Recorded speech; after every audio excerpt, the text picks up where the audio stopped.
The most news in the morning. CNN's American Morning. Weekday, 6 a.m. Eastern.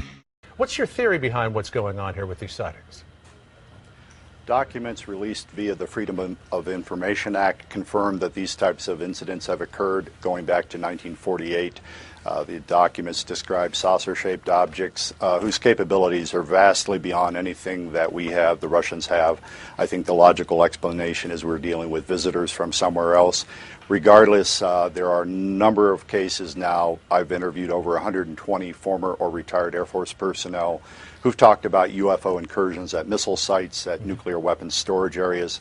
The incident at Malmstrom Air Force Base, Montana in 1967 did involve the appearance of a saucer-shaped object above a nuclear missile launch site. Seconds later, all 10 of these missiles controlled by this site malfunctioned.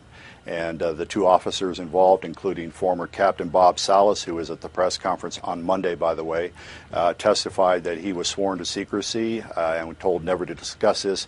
He kept his silence until 1996. All the gentlemen who appeared with me at the press club believe the American people have a right to know the facts. But they didn't necessarily believe that theory about why those 10 nuclear sites were deactivated. Why do you believe so strongly that that was truly happening and that it was the result of UFOs as opposed to, let's just say, a malfunction or a military exercise?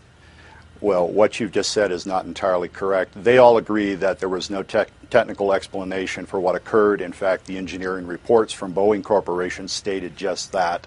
In fact, all 7 of the persons who appeared with me believe that we are dealing with extraterrestrials.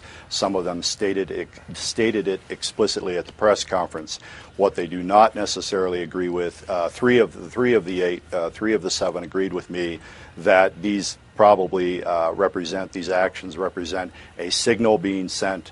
I'm of the opinion that whoever are aboard these craft are telling us and the Russians, because these things have taken place in the former Soviet Union, that humans are playing with fire by possessing and threatening to use nuclear weapons. That is speculative on my part. I've always made that clear. But the persons who were at the sites, who witnessed the craft, say that there is no technology on Earth that could account for what they witnessed. Your press conference yesterday, Robert, certainly sparked an awful lot of conversation around our offices yesterday. We were talking about this throughout the day, and it raised a number of questions, such as, who are these aliens? Where did they come from? How did they get here? Why, if they have the technology to travel on an interstellar basis, do they care about what we're doing?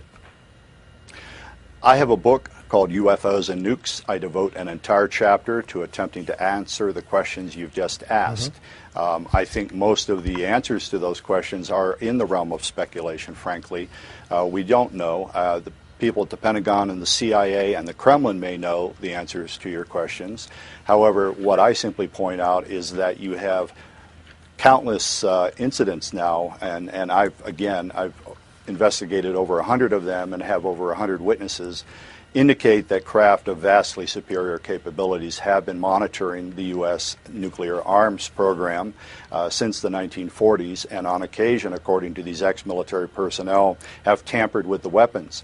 What I also point out is the persons who spoke with me on Monday, by the way, again at the press club, were persons who were vetted by the U.S. government to launch or otherwise operate weapons of mass destruction. Right. These are clearly level-headed persons that are now saying that UFOs have shut down our nuclear weapons.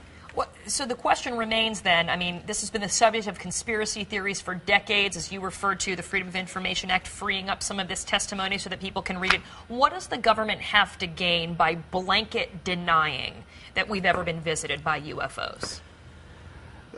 The RAND Corporation, which is a think tank, did a study for the Air Force in 1968. The Brookings Institution, which is a think tank, did a study for NASA in 1959, I believe, in which they said basically if extraterrestrials are here, governments have nothing to gain and everything to lose by admitting that without knowing the full intentions of whoever might be here.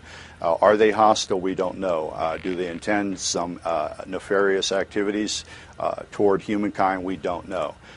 So basically, you know, the odds that the U.S. government is going to admit that there are craft flying around American airspace that run rings around our own aircraft, literally, and we hope they're friendly because we can't control them. And oh, by the way, they seem to be interested in our nuclear weapons and seem to be shutting them down from time to time.